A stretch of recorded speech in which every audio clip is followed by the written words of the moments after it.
Like کریں، subscribe کریں اور بیل آئیکن کو ضرور دبائیں تاکہ آنے والے ویڈیوز اب تک سب سے پہلے پہنچے۔ انسان نے دنیا میں جتنے گناہ کیے ہوں گے، گناہ وہ سب سکرات کے وقت اس کو دکھائے جائیں گے اور اس کا انجام بھی دکھایا جائے گا۔ اس وقت وہ رو رہا ہوگا تو اس کو رونا بھی نہیں آئے گا۔ اس پر اتنی پیاس مسلط کی جائے گی، وہ پانی کو تڑپے گا، پانی مانگ بھی نہیں سکے، پانی بھی مانگ نہیں سکے گا۔ اور اگر حلق میں روح اٹک گئی، گرگرے کی کیفیت ہوگی، توبہ کرنا چاہے گا تو توبہ کا وقت بھی ختم ہو چکا ہوگا۔ بلکہ بعض لوگوں نے تو مرنے سے پہلے توبہ کی، قدرت نے منع کر دیا۔ کچھ لوگ اتنے پر امید ہے کہ خوف کا نشان بھی ان کے دلوں سے ختم ہے۔ اتنے پر امید ہونے کی اسلام نے اجازت نہیں دی ہے۔ بین الخوف و رجا کی کیفیت کا نام اسلام ہے، ایمان ہے۔ لیکن ہم نے تو اتنی امیدیں وابستہ، لوگ تو کہتے ہیں قیامت میں جو ہوگا دیکھا جائے گا۔ کیا ہوگا پہلے تیری سکرات کے وقت کا اندازہ تو کر۔ اگر یہ ایک منزل اتنی آسان ہوتی تو صحابہ قبروں پہ جا کے روتے کیوں؟ سیدنا عثمان غنی، میں نے شروع میں جن کا ذکر کیا، جب قبر پر جاتے تھے تو اتنا روتے تھے کہ روتے روتے بے ہوش ہو جا، ہوش کھو دیتے، بہت روتے۔ عثمان غنی، اور کون عثمان غنی؟ 2 بار جس نے جنت خریدی ہے نا جنت۔ سید العالمین نے انہیں ضمانت دی، بلکہ حضور علیہ السلام نے کسی کے بارے میں یہ نہیں کہا جو ان کے بارے میں کہا۔ یہ ان کی خصوصیات میں سے فرمایا، آج کے بعد عثمان کچھ بھی کرے، یہ کچھ بھی کرے کہ ذرا اس کی کوئی تشریح کر کے بتا دے کہ کچھ بھی کرے۔ آقا فرماتے آج کے بعد عثمان کچھ بھی کرے وہ جنت ہی میں داخل ہوگا۔ بلکہ دوسرے مقام پر یہ بات آقا نے فرمائی، اس کو بھی ذرا ملاحظہ کریں۔ فرمایا آج کے بعد اگر عثمان کوئی عمل نہ بھی کرے، کوئی نیکی نہ بھی کرے، آج ہی کا عمل اس کے لیے کافی ہے اور وہ جنت میں چلا جائے گا۔ یعنی جن کو اتنے یقین کے ساتھ اس قدر ضمانتیں دی گئی، وہ عثمان غنی جب قبر پر جاتے تھے تو روتے روتے بے ہوش ہو جاتے تھے۔ ہے ہمارے یہاں کسی کو اتنا اختیار کہ کوئی کسی کو جنت دے دے؟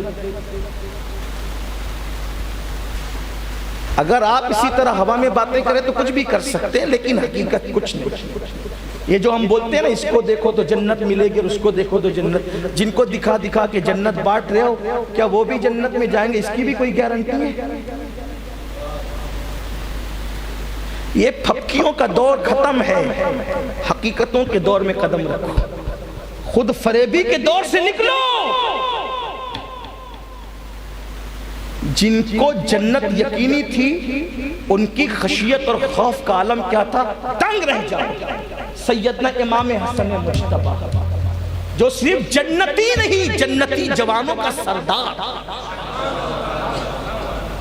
اور وہ بھی پیدائشی طور پہ جنتی جوانوں کا سردار، حرم میں پیشانی رکھ کر، حرم میں مطاف میں، آج کا مطاف نہیں، سنگ مرمر والا ٹھنڈا مطاف نہیں، اس دور کا مطاف جہاں کنکر ہے، پتھر ہے، تپتی ہوئی ریت ہے، مکے کی چلچلاتی ہوئی تاریخی دھوپ ہے، کہ اگر اس زمین پر اس وقت کوئی گوشت کا لوٹا ڈال دے تو وہ بھون کر کے کباب کی شکل اختیار کر جائے۔ ایسی چلچلاتی دھوپ میں امام حسن سر زمین پہ رکھ کر کہتے ہیں، میری مغفرت کر دے، میری مغفرت کر دے۔ یہاں آ کر حقیقتوں میں ڈوب کر کے سوچو، کہاں وہ راتیں جو فیس بک کی گندگی میں ڈوبی ہوئی ہے اور پھر بھی غرور ہے کہ ہم جنت میں جائیں گے۔ اس لیے کہ ہمیں تو کچھ لوگوں نے اتنا بے خوف کر ہی دیا، یار تجھے کیا ضرورت، میں لے جاؤں گا نا۔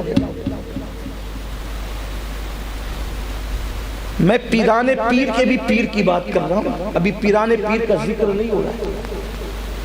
ہم کس پر ناز کرتے ہیں؟ الحمدللہ میں قادری ہوں، اور واللہ مجھے ناز ہے، ناز نہیں مجھے فخر ہے کہ میں قادری ہوں،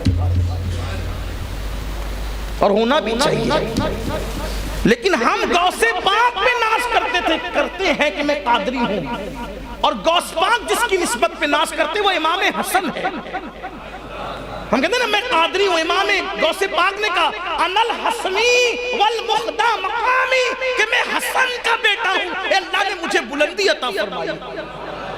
جس حسن مجتبی کی نسبت پر غوث پاک ناز کرے وہ حسن مجتبی، وہ حسن مجتبی تپتی ہوئے مطاف میں سر رکھ کے کہتے ہیں اللہ میری مغفرت کر۔ کیوں؟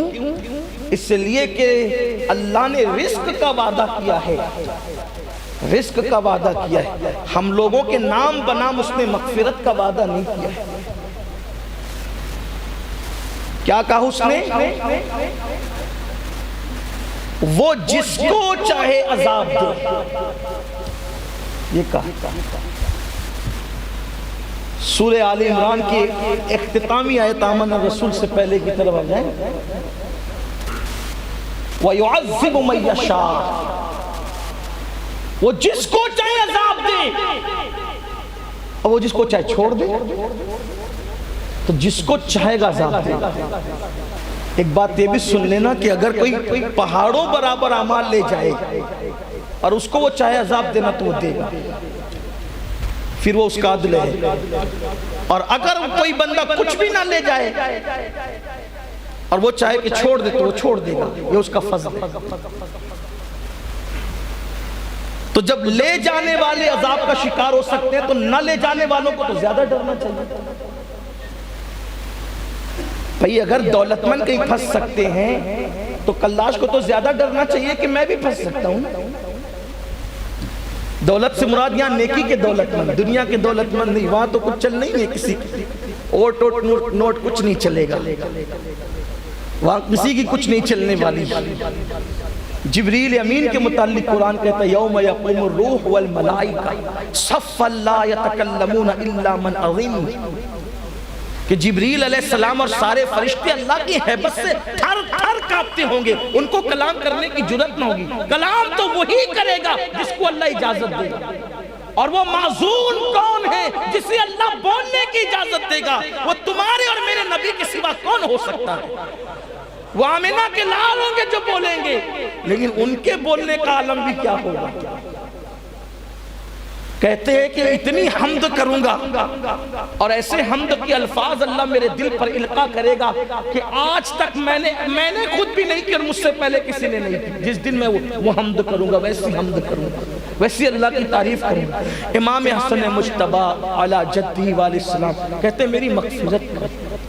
کسی نے دیکھا، دیکھنے کے بعد کہا امام، جب انہوں نے سر سجدے سے اٹھا لیا، آنسوؤں سے داڑھی تر تھی، زمین گیلی تھی، اس کو ترس آیا، اس نے کہا امام آپ مغفرت کے لیے رو رہے ہیں، آپ مغفرت کے لیے رو رہے ہیں؟ آپ کی امی تو سیدہ فاطمہ، آپ کی ابا خاتم الولایت مولائے کائنات، آپ کے نانا مالک جنت سید الانبیاء، آپ کے بھائی حسین۔ امام حسن کا جواب کیا تھا؟ فرمایا یہاں ماں باپ کی منقبت پڑھنے کی جگہ نہیں ہے، یہ اللہ کی بارگاہ ہے، یہاں رو کر اس کو منانے کا مقام ہے۔ یہ ہے وہ سچے لوگ، واقعی جن کے چہرے دیکھ کر جنت ملتی تھی، یہ وہ سچے لوگ۔ وہ یہ کہہ رہے ماں باپ کی ماں باپ ہمارے یقیناً وہی ہے جو تو کہہ رہا ہے، نانا بھی وہی ہے جو تو کہہ رہا ہے، بھائی بھی وہی ہے جو تو کہہ رہا ہے، لیکن یہاں تو اللہ کا حرم ہے، یہاں رونے کی جگہ ہے، یہاں رونے کی جگہ۔ اور یہی فکر ان کے خاندان والوں کو ملی۔